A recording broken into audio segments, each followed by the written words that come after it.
আজকের ক্লাসে সবাইকে আন্তরিক অভিনন্দন। আমরা 2021 সালের ইন্টারমিডিয়েটের ফিজিক্স এবং ম্যাথমেটিক্সের উপরে যত অ্যাসাইনমেন্ট আছে একের পর এক সব অ্যাসাইনমেন্টের সলভ করব। তবে অ্যাসাইনমেন্ট করার জন্য তোমরা ইউটিউবে, ফেসবুকে নানান লেকচার আছে, সেগুলি দেখতে পারো। টিচারের হেল্প নিতে পারো, কোচিং সেন্টারের হেল্প নিতে পারো, কোনো ভাইয়ার হেল্প নিতে পারো, মেন বইয়ের হেল্প নিতে পারো, গাইড বইয়ের হেল্প নিতে পারো, কোনো সমস্যা নাই। শেখার জন্য সব দরজাই তোমার খোলা আছে। বাট ফাইনালি যখন অ্যাসাইনমেন্টটা তুমি লিখবা তখন তোমার বুদ্ধি খেটিয়ে সুন্দরভাবে নিজের মতো করে লিখবে। তাহলে তোমার অ্যাসাইনমেন্ট কখনোই কারোর সাথে কপি হবে না। তোমাদের ফলাফলকে ভালো করার জন্য আমি আপ্রাণ চেষ্টা করে যাচ্ছি। প্রত্যেকটা অ্যাসাইনমেন্টের ভিডিও দিয়ে তোমাদের A to Z হেল্প করার চেষ্টা করব। এজন্য তোমরা ফাইনালি অ্যাসাইনমেন্ট লেখার পূর্বে অবশ্যই আমার ভিডিওটা দেখে নেবে। আমি ফিজিক্সের 10টা, ম্যাথমেটিক্সের 10টা, টোটাল 20টা অ্যাসাইনমেন্ট ইনশাল্লাহ তোমাদের একের পর এক দিয়ে যাব। প্রত্যেকটা ভিডিও ইউটিউবে দেওয়ার সাথে সাথে তুমি যাতে পেতে পারো, এই কারণে তোমরা এখনই আমার চ্যানেলটাকে সাবস্ক্রাইব করে নাও। আর যারা ইতিমধ্যে সাবস্ক্রাইব করেছো তাদেরকে অসংখ্য ধন্যবাদ। আর যদি আমার ভিডিওটা দেওয়ার পরে তোমার অ্যাসাইনমেন্টটা অনেক সুন্দর হয় এবং তুমি ভালোভাবে বুঝতে পারো, তাহলে তো একটা লাইক দিতেই পারো। আর টোটাল ক্লাসটা দেখার পরে যদি তোমার মনে হয় কোথাও কোনো প্রবলেম হয়েছে বুঝতে, তাহলে নিচের কমেন্ট বক্সে তুমি কমেন্ট করে জানাও, আমি তোমাকে অ্যান্সার করব। এখন আমরা অ্যাসাইনমেন্টের কভার পেজ নিয়ে কথা বলবো। তো অ্যাসাইনমেন্টের প্রথমেই কভার পেজে কি কি পূরণ করতে হবে তোমাকে আগে একটু দেখে নাও। 2021 সালের HSC পরীক্ষার্থীদের অ্যাসাইনমেন্ট। শিক্ষা বোর্ডের নাম, মাধ্যমিক ও উচ্চ মাধ্যমিক শিক্ষা বোর্ড। তোমার যেই বোর্ডের নাম তুমি সেটা লিখবা, ঢাকা, কুমিল্লা, রাজশাহী, চিটাগাং, সেটা লিখবা। এটা হচ্ছে নাম্বার 1। তারপরে দেখো পরীক্ষার্থীর রেজিস্ট্রেশন নম্বর ইংরেজিতে, এই যে এখানে ঘর করা আছে, তুমি তোমার রেজিস্ট্রেশন কার্ড থেকে রেজিস্ট্রেশন নাম্বারটি ইংরেজিতে পূরণ করে নিবা। এটা হলো 2 নাম্বার পূরণীয় জিনিস। তারপরে আসো পরীক্ষার্থীর নাম ইংরেজিতে ক্যাপিটাল লেটারে, মানে বড় হাতের অক্ষরে তুমি ইংরেজিতে তোমার নামটা যেটা তোমার রেজিস্ট্রেশন নাম্বারে আছে ঠিক সেভাবে লিখতে হবে। এটা হচ্ছে 3 নাম্বার কাহিনী। 4 নাম্বারে আসো পরীক্ষার্থীর পিতার নাম, সেম ইংরেজিতে ক্যাপিটাল লেটারে লিখবে। তারপরে আসো 5, পরীক্ষার্থীর মাতার নাম, মায়ের নাম লিখতে হবে ইংরেজিতে, এটাও ক্যাপিটাল লেটারে লিখতে হবে। এটা হচ্ছে 5। প্রত্যেকটা নামের বানান এসএসসির সার্টিফিকেটে যেভাবে আছে ঠিক সেভাবে লিখতে হবে। তারপরে দেখো বিষয় কোড ও বিষয়ের নাম, তাহলে বিষয় কোড লিখতে হবে। যেখানে 3টা বক্স দেওয়া আছে, 1 2 3, বিষয় কোডটা লিখে ফেলবা। আর যে বিষয়ের পরীক্ষা সেটা এখানে লিখবা। তাহলে এটা হলো আমাদের নাম্বার 6। তারপর দেখো অ্যাসাইনমেন্টের ক্রমিক নম্বর ইংরেজিতে লেখো, 7 নাম্বার পূরণীয় জিনিস। তারপর দেখো অ্যাসাইনমেন্টের শিরোনাম, এই শিরোনাম অ্যাসাইনমেন্টের উপরেই লেখা থাকে, সেটা দেখে থেকে লিখবা। তার মানে তোমার অ্যাসাইনমেন্টের জন্য টোটাল 8টা জিনিস পূরণ করতে হবে। তারপরে দেখো লেখা আছে নিচের অংশ মূল্যায়ন করে শিক্ষক পূরণ করবেন। তার মানে এই 8 নাম্বারটার পরে তোমার কোনো কাজ নাই, সেটা টিচারের, কলেজের, বোর্ডের কাজ। চলো আমরা অ্যাসাইনমেন্টের উদ্দীপকটা পড়ি এবং কোশ্চেনগুলি সব একের পর এক পড়ে নিই। কারণ আগে কোশ্চেনটা ভালোভাবে বুঝতে হবে, তাহলে তুমি চিন্তা করতে পারবা কিভাবে তোমার অ্যাসাইনমেন্টের দিকে আগাইতে হবে। প্রথমে দেখি একটি ত্রিমাত্রিক প্রসঙ্গ কাঠামো চিন্তা করো। প্রসঙ্গ কাঠামোটির মূলবিন্দুর সাপেক্ষে 2টা বিন্দুর অবস্থান ভেক্টর P 3, -4 5 ও Q 2, -1 1, এই 2টা বিন্দু দেওয়া আছে। P ও Q বিন্দুর অবস্থান ভেক্টর যথাক্রমে P ভেক্টর ও Q ভেক্টর দ্বারা নির্দেশ করা হলো। এখন প্রথমে আমরা কোশ্চেন কয়ের দিকে তাকাই। কতে কি চাওয়া হয়েছে? P বিন্দুর অবস্থান ভেক্টর নির্ণয় করো। PQ এর সমান্তরাল একটি একক ভেক্টর নির্ণয় করো। খতে বলা হয়েছে P ও Q ভেক্টর দিয়ে একটা ত্রিভুজের 2টি সন্নিহিত বাহু নির্দেশ করলে ত্রিভুজের ক্ষেত্রফল নির্ণয় করো। এখন গতে দেখো, ধরো তোমার প্রসঙ্গ কাঠামোতে অপর একটি ভেক্টর R এত দেওয়া আছে। এখন আগের ছিল 2টা PQ এবং নতুন একটা R, তাহলে কি বলছে PQ ও R চিত্র 1-এর ন্যায়, এই যে 1 নম্বর চিত্রে একটি ঘন সামান্তরিকের চিত্র দেওয়া আছে না, চিত্র 1-এর ন্যায় একটি ঘন সামান্তরিকের 3টি বাহু নির্দেশ করলে সামান্তরিকের আয়তন নির্ণয় করো ও উত্তরের পক্ষে তোমার ব্যাখ্যা উপস্থাপন করো। মানে সামান্তরিকের যে আয়তন তুমি পাবা সে উত্তরটা দেখে এখানে তোমাকে ব্যাখ্যা উপস্থাপন করতে বলছে। তারপরে দেখো ঘ কোশ্চেন। এবার একটা নদীর প্রস্থ P এর মানকে বিবেচনা করো। নদীর যে প্রস্থ, একটা নদী কল্পনা করো, সেই নদীর প্রস্থ হয়েছে P এর মানটাই নদীর প্রস্থ। আচ্ছা, ধরা যাক Q সেই নদীর স্রোতের বেগ, আর Q দিয়ে আমরা সেই নদীর স্রোতের বেগকে বুঝবো। আর আর হলো নৌকার বেগ নির্দেশ করছে এবং তুমি ওই নৌকায় বসে আছো। এখন সবচেয়ে কম সময়ে নদী পার হতে হলে তোমার কি ব্যবস্থা নিতে হবে গাণিতিকভাবে দেখাও। কিন্তু একটা ইনফরমেশন এখানে দেওয়া আছে, নৌকাটি এর চেয়ে জোরে চালানো সম্ভব নয়। এবার ১ নম্বর কোশ্চেন হলো নদী পার হওয়ার সবচেয়ে কম সময় কত ছিল তা নির্ণয় করো। চতে বলা হয়েছে কি, এখন এই নদী সবচেয়ে কম দূরত্বে পার হতে নৌকাটির বেগের ও সময়ের কোনো পরিবর্তন হবে কি না গাণিতিক যুক্তি বিশ্লেষণ করো। এই ৬টা কোশ্চেনে টোটাল 16 মার্কস, মানে 16 মার্কস। টিচার যদি কোশ্চেনটা পড়ে তারপরে তার উত্তরটা দেখে তাহলে টিচারের কাজটা করতে সুবিধা হয় এবং টিচারের কষ্ট কম হয়। এই জন্য তোমরা অবশ্যই কী করবা, প্রথমে কোশ্চেনটা লিখবা, তারপরে অ্যান্সারটা লিখবা। তো প্রথম কোশ্চেনের যেমন কয়ার আগে আমি কী করলাম, উদ্দীপকটাও লিখে নিলাম। কি লেখা আছে উদ্দীপকটা? প্রথম কোশ্চেন আমরা অ্যান্সার করব, একটি ত্রিমাত্রিক প্রসঙ্গ কাঠামো চিন্তা করো। তাহলে আমরা ত্রিমাত্রিক প্রসঙ্গ কাঠামো চিন্তা করবো, তাহলে একটা চিত্র দিয়ে দিতেই পারি। তাহলে ত্রিমাত্রিক কাঠামো কি, একটা এক্স অক্ষ, ওয়াই অক্ষ, জেড অক্ষ, এটা তার মূলবিন্দু। আমি চিন্তা করলাম এটা প্রসঙ্গ কাঠামোটির মূলবিন্দুর সাপেক্ষে, এই যে মূলবিন্দুর সাপেক্ষে দুইটা বিন্দুর অবস্থান, এই দুইটা বিন্দুকে একটা পি একটা হলো কিউ। তো এই পি এর স্থানাঙ্ক এখানে দেওয়া আছে, দেখে দেখে লিখে দেবা, পি 3, -4, 5। আর কিউটা দেখো 2, -1, 1, তো লিখে দাও কিউ 2, -1, 1। তাহলে তোমার দেখতে এক জিনিসটা সুন্দর হলো, তাই না? পি ও কিউ বিন্দুর অবস্থান ভেক্টর যথাক্রমে P vector O Q vector দ্বারা নির্দেশ করা হয়, এটা বলা আছে এখানে। এখন কত কোশ্চেনে চাওয়া হয়েছে পি বিন্দুর অবস্থান ভেক্টর নির্ণয় করো। কি বলছে? পি বিন্দুর অবস্থান ভেক্টর নির্ণয় করো একটা অংশ। আরেকটা অংশে কি বলা হয়েছে, পি কিউ এর সমান্তরাল একটা একক ভেক্টর নির্ণয় করো। তো যেহেতু প্রথমে পি কিউ এর অবস্থান ভেক্টর চাওয়া হয়েছে, তাহলে অবস্থান ভেক্টর কি সেটার সংজ্ঞাটা দিলে সবচেয়ে ভালো হয়। যেন সমাধান লিখবা, লিখেই শুরু করবা অবস্থান ভেক্টরের সংজ্ঞা। তাহলে কি, প্রসঙ্গ কাঠামোর মূল বিন্দুর সাপেক্ষে অন্য কোনো বিন্দুর অবস্থান নির্ণয়ের জন্য যে ভেক্টর ব্যবহার করা হয় তাকে অবস্থান ভেক্টর বলে। সংজ্ঞাটা দিয়ে নিলাম। এখন যেহেতু পি বিন্দুর অবস্থান ভেক্টর চাওয়া হয়েছে, তাহলে আমরা লিখতেই পারি, আমরা জানি অবস্থান ভেক্টর ওপি থেকে, ও বিন্দু থেকে পি বিন্দুর, হ্যাঁ, আমরা জানি অবস্থান vector OP equal to x i plus y j plus z k. এটা হচ্ছে অবস্থান ভেক্টর নির্ণয়ের সূত্র। এখন আমাদের এই পি বিন্দুটা কিন্তু এক্স ওয়াই জেড না, 3, -4, 5, এইটার অবস্থান ভেক্টর নির্ণয় করতে হবে। তাহলে আমরা কি লিখতে পারি, দেওয়া আছে মূল বিন্দুর সাপেক্ষে দুইটা বিন্দুর অবস্থান, লিখে ফেললাম। এখন পি বিন্দুর অবস্থান ভেক্টর সাধারণত ওপি দ্বারা লেখা হয়। দেখো পি বিন্দুর অবস্থান ভেক্টর ওপি লিখবে, এটাই স্বাভাবিক। বাট কোশ্চেনে বলে দিছে পি বিন্দুর অবস্থান ভেক্টরকে পি ধরতে, সেজন্য আমরা পি ধরবো। তাহলে কী লিখবো, এই যে 3, -4, 5, তাহলে হবে 3i - 4j প্লাস 5k। এটা আমার একটা অ্যান্সার হয়ে গেল। এখন আসো সেম কিউ বিন্দুর অবস্থান ভেক্টরকে ও কি লিখবো, বাট এখানে দেখো এই যে কিউ বিন্দুর অবস্থান ভেক্টরকে ওনারা কিউ ধরতে বলছে। সো আমি কিউ ধরবো। কিউ বিন্দুটা কি 2, -1, 1। সো আমি কিউ বিন্দুকে কী লিখবো, 2i - j প্লাস k। এখন দ্বিতীয় অংশে যেটা বলা হয়েছে পি কিউ এর সমান্তরাল একক ভেক্টর নির্ণয় করো। খেয়াল করো পি কিউ মানে পি থেকে কিউর দিকে তীর চিহ্ন, যেহেতু ভেক্টর, তো আমরা কী করবো, এই পি থেকে কিউর দিকে একটা তীর চিহ্ন দিয়ে নিব। দেখো এখানে চিত্রে তাকালে দেখতে পাই কি, ও পি কিউ একটা ত্রিভুজ। তাহলে এখন এই ত্রিভুজে যেহেতু ওপি একটা অবস্থান ভেক্টর, আবার ও কিউ একটা অবস্থান ভেক্টর, আর কোশ্চেনে পি কিউ ভেক্টরের সমান্তরাল একক ভেক্টর নির্ণয় করতে বলা হয়েছে। তাহলে পি থেকে কিউ, তাহলে দেখো তো O P R P Q দুইটা বাহু একই দিকে নির্দেশ করে, আর ও কিউ তার উল্টা দিকে।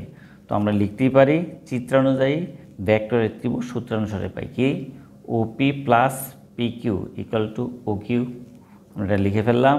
এই যে এখান থেকে ওপির মান কত, 3i - 4j প্লাস 5k, আর ও কিউর মান কত, 2i - j প্লাস k আমরা বসিয়ে দেব। তো এখান থেকে আমরা ও কিউর মান বসালাম এটুকুন, আর ওপির মান এই যে এটুকুন। যেহেতু এখানে ওপিটা মাইনাসের, এই জন্য মাইনাস দিয়ে গুণ করে পড়লে -3i প্লাস 4j - 5k হয়ে গেল। এবার আমরা যোগ বিয়োগ সবাই জানি, এর 3টা আয়ের থেকে 2টা চলে গেলে একটা আই মাইনাসের, আর 4টা জের থেকে একটা চলে গেলে প্লাসের 3j, আর -5k থেকে যদি একটা চলে যায় -4k। আমরা কি পেয়ে গেলাম, আমরা পি কিউ ভেক্টরটা পেয়ে গেলাম। আমরা জানি কোনো ভেক্টরের সমান্তরাল একক ভেক্টর মানে ওই ভেক্টরের একক ভেক্টর। তো এখানে ভেক্টরটা কি পি কিউ, তাহলে সমান্তরাল একক ভেক্টর আমরা কি লিখতে পারি, পি কিউকে তার মান দিয়ে ভাগ। তো প্লাস মাইনাস দেওয়ার কারণ কি, তোমরা দেখো এই দুইটা ভেক্টর, এটা পি এটা কিউ, এটা যদি সমান্তরাল হয় তাহলে দুইটা ভেক্টর কিন্তু একই দিকে। আবার খেয়াল করো, এটা যদি হয় পি বাট এটা যদি হয় কিউ, এরও কিন্তু সমান্তরাল। এই দুইটা একই দিকে বাট এই দুইটা বিপরীত দিকে। তাহলে একই দিকে হলে আমরা প্লাস লিখব আর বিপরীত দিকে হলে আমরা মাইনাস লিখব। এই কারণে দেখো এখানে প্লাস মাইনাস দেওয়া হয়েছে। এবার পি কিউর ভেক্টরটাকে বসালাম দেখে দেখে, আর এর মান বের করতে কীভাবে আমরা জানি, √/i এর সহগ -1 স্কোয়ার, -1 স্কোয়ার যে কথা 1 স্কোয়ার একই কথা, +3 স্কোয়ার প্লাস কে এর সহগ, এটা -4 স্কোয়ার যে কথা 4 স্কোয়ার একই কথা, এই জন্য -4 লিখি নিই আমরা। হ্যাঁ, তো এটা আমরা ক্যালকুলেটরে চাপ দিলে পাই √26। এখন আমরা প্লাস মাইনাসটা রেখে দিব, -1/√26i, 3/√26j, -4/√26k লিখে এটাকে অ্যান্সার লিখে দিব। এখন কোশ্চেন খতে কি বলছে, P vector O Q vector দ্বয় একটা ত্রিভুজের দুইটি সন্নিহিত বাহু নির্দেশ করলে ত্রিভুজের ক্ষেত্রফল নির্ণয় করো। এই দেখো পি ভেক্টর একটা ত্রিভুজের বাহু আর কিউ ভেক্টর একটা ত্রিভুজের বাহু। তাই যদি হয় তাহলে এই ত্রিভুজটার ক্ষেত্রফল, মানে এই ত্রিভুজটার কতটুকু জায়গা আছে এই ক্ষেত্রফলটা বের করতে হবে। সমাধান আমরা কি লিখব, দেওয়া আছে পি ও কিউ ভেক্টর দ্বয় একটা ত্রিভুজের দুইটা সন্নিহিত বাহু, এটা কোশ্চেনে বলা আছে। আমরা জানি ত্রিভুজের ক্ষেত্রফল কি, হাফ ইন্টু যে দুইটা ভেক্টর দেওয়া আছে এই দুইটা ভেক্টরের ক্রস গুণফলের মান, এটা আমাদের সূত্র ত্রিভুজের ক্ষেত্রফলের। ক থেকে পাই, এই পি এর ভেক্টরটা আর কিউ ভেক্টরটা আমরা ক থেকে জেনেছি। এখানে P cross Q equal to আমরা সবাই জানি ক্রস প্রোডাক্ট কি, আই জে কে, পরে যে পি এর আই এর সহগ, জে এর সহগ, কে এর সহগ, 3 -4 5, এই দেখো 3 -4 5। আর কিউটা কি 2 -1 1, আই এর সহগ, জে এর সহগ, কে এর সহগ, এই দেখো 2 -1 1। এখন আমরা নির্ণয়কের মাধ্যমে সমাধান করব। আইকে রেখে দিলে আই বাদ, আই এর এই কলামও বাদ সারিও বাদ, তাহলে -4 এর সাথে 1 গুণ করলে কত, -4। আর সূত্রের -1 আর 5 গুণ করলে কত, -5, আর সূত্রের মাইনাসে +5। প্রথমটা প্লাসের, দ্বিতীয়টা কি মাইনাসের জে, তাই জে নিলে এর কলাম বাদ সারি বাদ, 3 কে 3, সূত্রের মাইনাস কিন্তু 5 দুগুণে 10, প্লাস কে নিলে এর কলামও বাদ সারিও বাদ, 3 আর -1 গুণ করলে -3, যে -3, সূত্রের মাইনাস মাঝখানে -4 আর 2, তাহলে -8, এই -8 আর এই যে সূত্রের মাইনাস +8 হয়ে গেল। তো এটাকে আমরা যোগ বিয়োগ করে করতে পারি, 5 থেকে 4 চলে গেলে 1, তো 1 বাইরে গুণ করলে আই হয়, লিখলাম।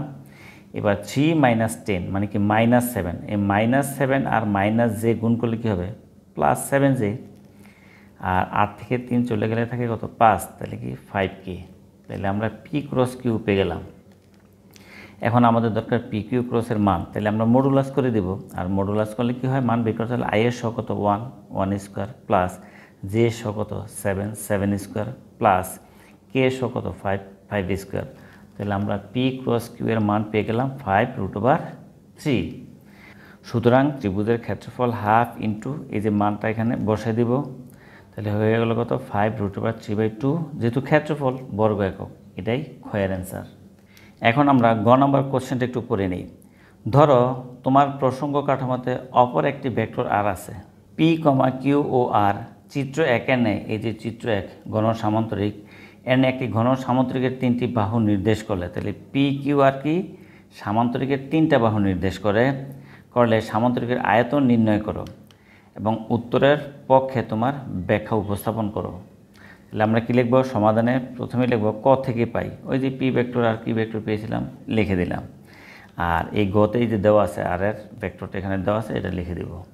এখন পি, কিউ ও আর চিত্র 1 ন্যায় একটি ঘন সামান্তরিকের 3টি বাহু আমরা কীভাবে প্রকাশ করলাম, ও এ, এই পিকে আমরা দেখালাম কোথায়, ও এ বরাবর। তাহলে এই যে এটা ও, এই যে এটা এ, তাহলে এদিকে দেখালাম আমরা পি ভেক্টরটা, ওকে।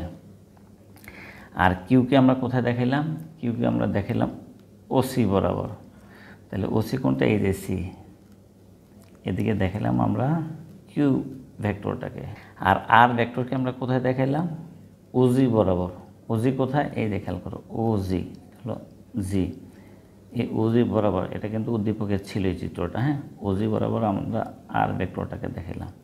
তাহলে ও এ বরাবর পি ভেক্টর, ওসি বরাবর কিউ ভেক্টর আর ওজি বরাবর আর ভেক্টর নির্দেশ করলে সামান্তরিকের আয়তন কেমন হবে? এই দেখো ও এ, এটা কিন্তু বি, হ্যাঁ, ও এ বি সি একটা তল দেখা যায়, এটা কি সামান্তরিক না? ও এ বি সি সামান্তরিকের ক্ষেত্রফল ইন্টু সামান্তরিকের উচ্চতা, কারণ সামান্তরিকের আয়তনের সূত্র হলো এটা। এখন আমরা কি জানি? ও এ বি সি সামান্তরিক, যে কোনো সামান্তরিকের ক্ষেত্রফল মানে কি?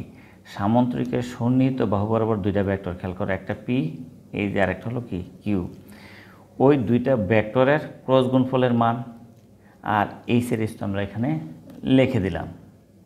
এখন এই এইচটা এখানে কি, এই যে এইচটা এখানে মুছে গেছে, এই যে এটা ক্লিয়ার না? তো এই যে এইচটা, এটা কিন্তু কোশ্চেনে আছে, উদ্দীপকে ছিল এইচ, হ্যাঁ, এইচ হলো এটুকু। তাহলে এটা কত কোণে আছে? আমরা মনে করি এখানে থিটা কোণে আছে বোঝানোর জন্য, হ্যাঁ। তাহলে খেয়াল করো, এটা কিন্তু লম্ব পারপেন্ডিকুলার, তাহলে এটা একটা কি সমকোণী ত্রিভুজ। তাহলে এইটা যদি হয় কোণ, তাহলে এটা কি লম্ব, তাহলে এইচটা কি এখানে ভূমি, এইচটা কি ভূমি। আর আমরা জানি ভূমি বের করে কি দ্বারা? তোমরা সবাই জানো ভূমি বের করে কস থিটা দ্বারা। কস থিটা মানে কি?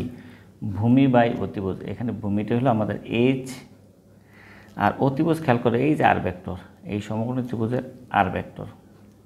তাহলে কস থিটা ইকুয়াল টু ভূমি বাই অতিভুজ। সো আমরা এইচটাকে কি লিখতে পারি? সো আমরা লিখতে পারি সুতরাং H equal to R cos theta, R cos theta. এই কারণে এইচকে আমরা আর কস থিটা লিখে দিলাম।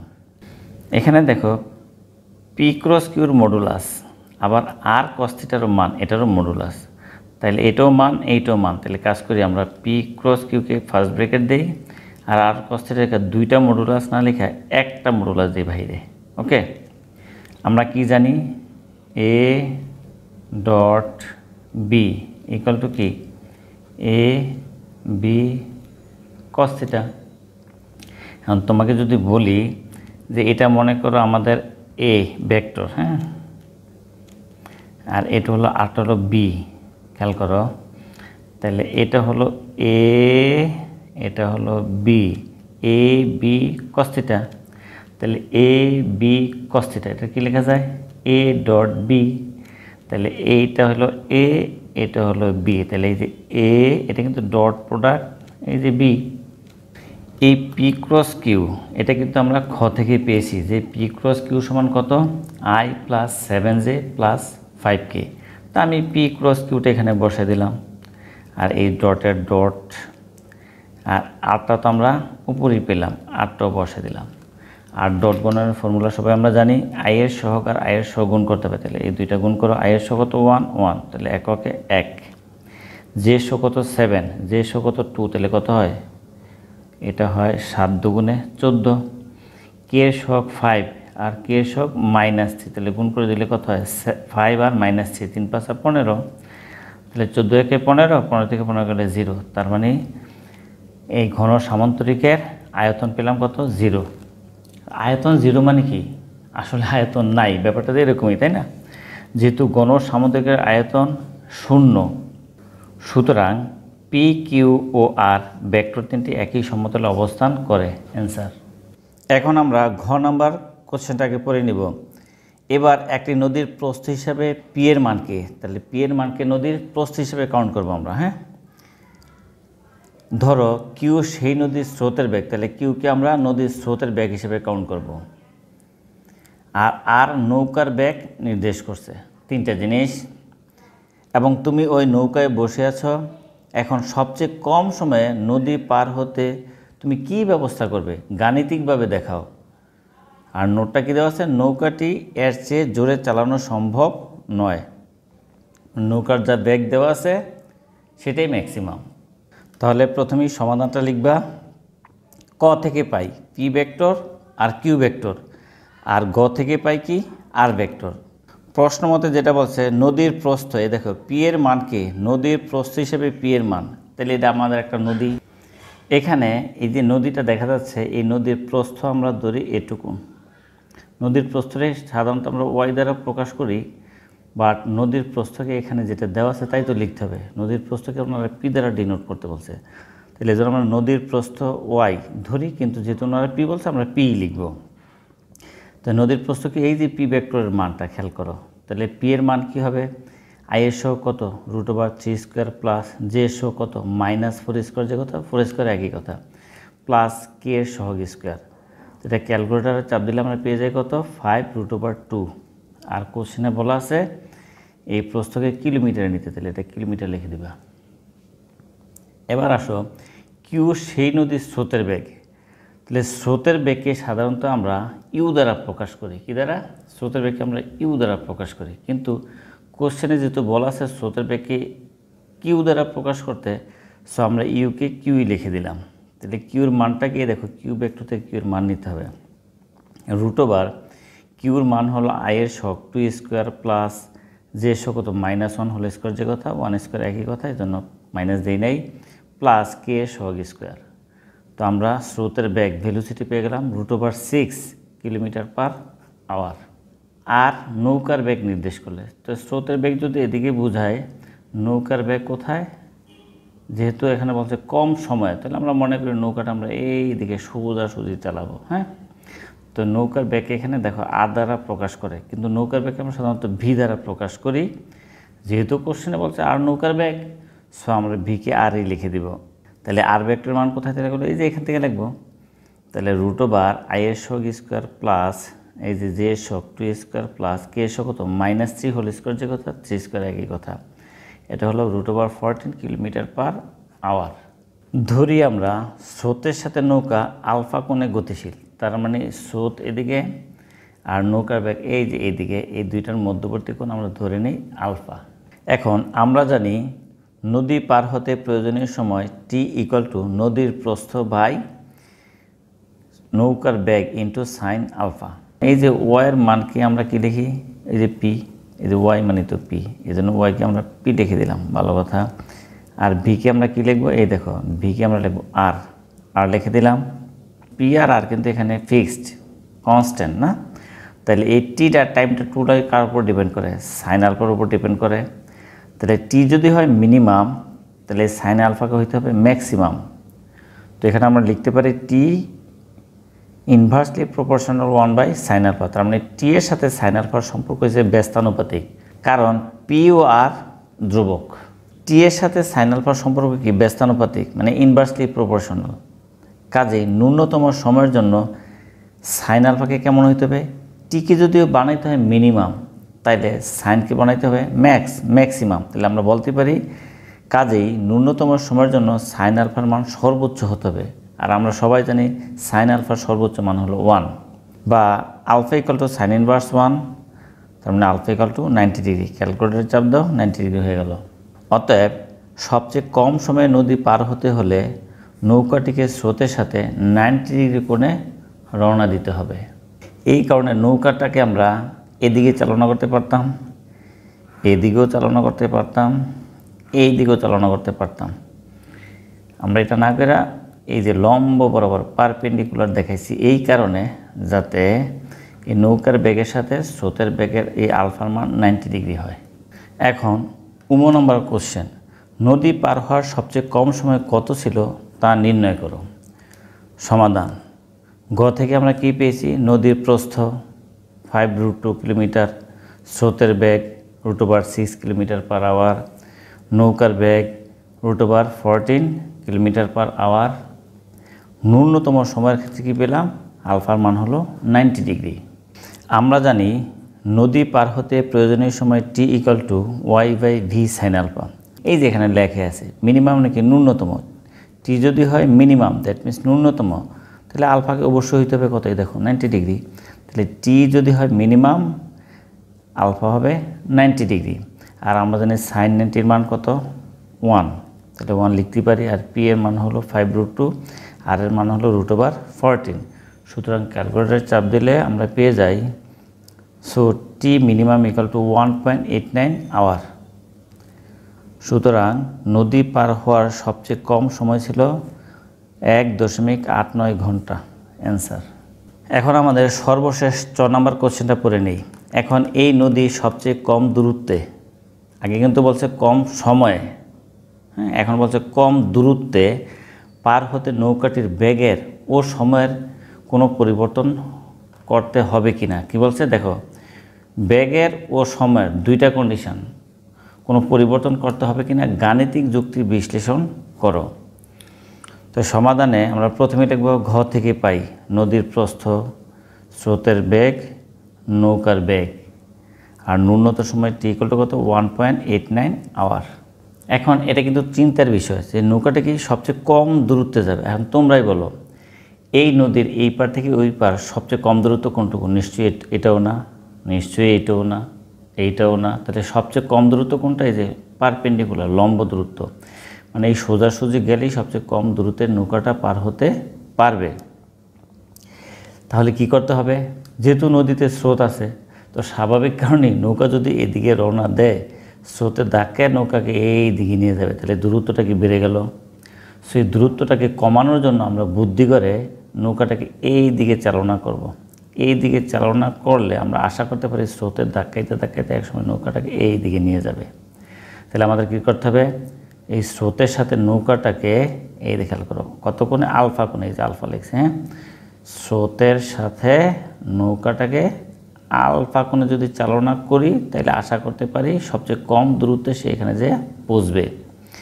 তো আমরা ধরে নেই আলফা কোণে রওনা দিলে সবচেয়ে কম দূরত্বে পার হওয়া যাবে। আর আমরা জানি tan θ = v sin α / u + v cos α। দেখো এখানে থিটার মান কত লিখলাম? 90 ডিগ্রি লিখলাম। কীভাবে লিখলাম? এটা চিত্র ছাড়া কখনোই বোঝানো সম্ভব নয়, এই কারণে চিত্র তোমাকে দিতেই হবে। তো নৌকাকে আমরা চালাইলাম কোন দিকে? দেখাল করো এই দিকে।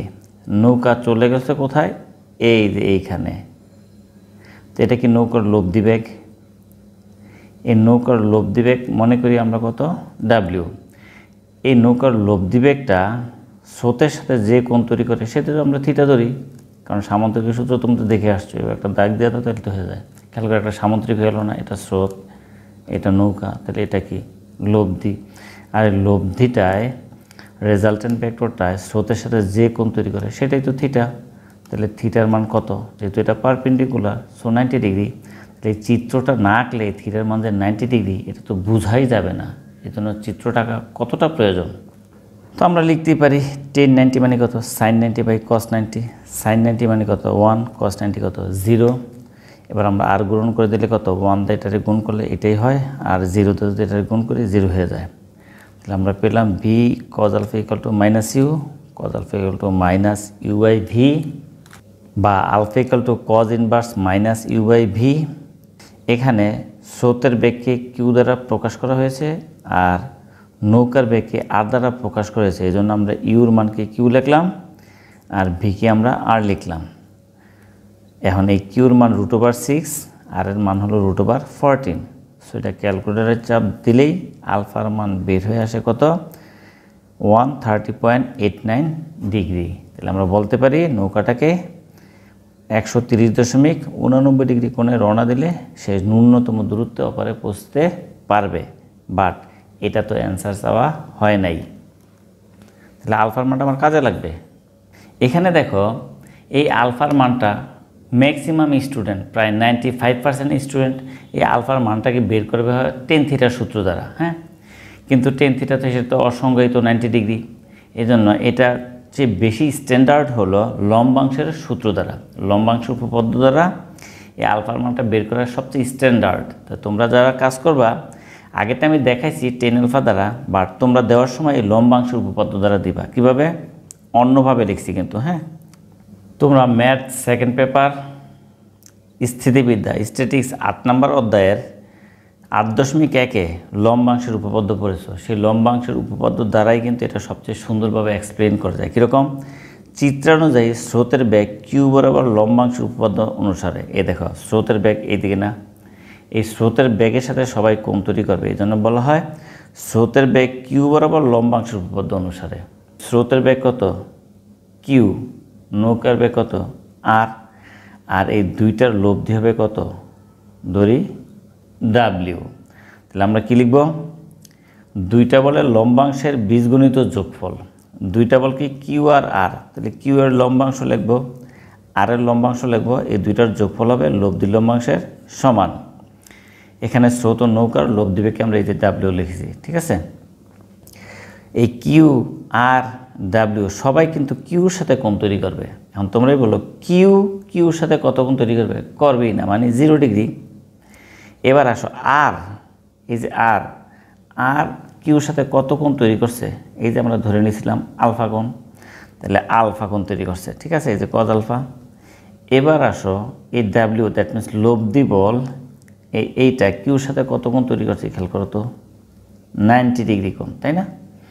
আচ্ছা, তাহলে এটা কস 90 ডিগ্রি, তাহলে কজ 0 মানে 1, কজ আলফা, কজ 90 মানে 0, তাহলে হয়ে গেল q plus r cos alpha equal to 0। তাহলে r cos alpha equal to, কিউটার ওই পাশে নিয়ে যাও, কজ আলফা ইকুয়াল টু এত, সুতরাং alpha equal to cos inverse minus q by r. এখন কিউ আর আর এর মান বসিয়ে আমরা আলফার মান বের করে ফেললাম 130.89 ডিগ্রি। তার মানে একই রকম, খেয়াল করো, আমরা এই যে লম্বাংশ উপপাদ্য দিয়ে বের করলাম, এটাই সবচেয়ে স্ট্যান্ডার্ড, তোমরা এটাই দিতে পারো। তবে এই যে টেন থিটা দিয়ে যেটা করলাম, এর মানে যে এটা ভুল তা না, এটা দিয়ে যেটা করা হয়েছে খেয়াল করো, এইটাও কিন্তু সঠিক, একই মান আসছে। সো এইটাকে না দিয়ে তোমরা যদি এটাকে বাদ দিয়ে এটা দাও সবচেয়ে ভালো হয়। তবে কেউ যদি এটা দিয়ে দাও কোনো সমস্যা নাই, নাম্বার ফুল নাম্বারই পাবা, তবে এটাই স্ট্যান্ডার্ড। সুতরাং সবচেয়ে কম দূরত্বে পার হতে সময় লাগবে t equal to y by b sine alpha, এই সূত্র আমরা জানি। তো আমরা এখন মান বসাই দেব, টি ইকুয়াল টু ওয়াই মানে কি পি, ভি মানে কি আর, সাইন আলফা। এখন পি এর মান 5√2, আর এর মান √14, সাইন আলফার মান এই যে মাত্র বের করলাম 130.89 ডিগ্রি। সুতরাং টি এর মান হলো তো 2.5 আওয়ার। এখন এই নদী সবচেয়ে কম দূরত্বে পার হতে নৌকাটির সময়ের পরিবর্তন করতে হবে। তাহলে যদি কম দূরত্বে পার হইতে হয় তাহলে লাগবে কত? 2.5 ঘন্টা। আর যদি ন্যূনতম সময়ে যেতে হয় তাহলে তার সময় লাগছিল কত? 1.89। তাহলে আমরা মাইনাস করে দিলে পেয়ে যাই 0.61 আওয়ার।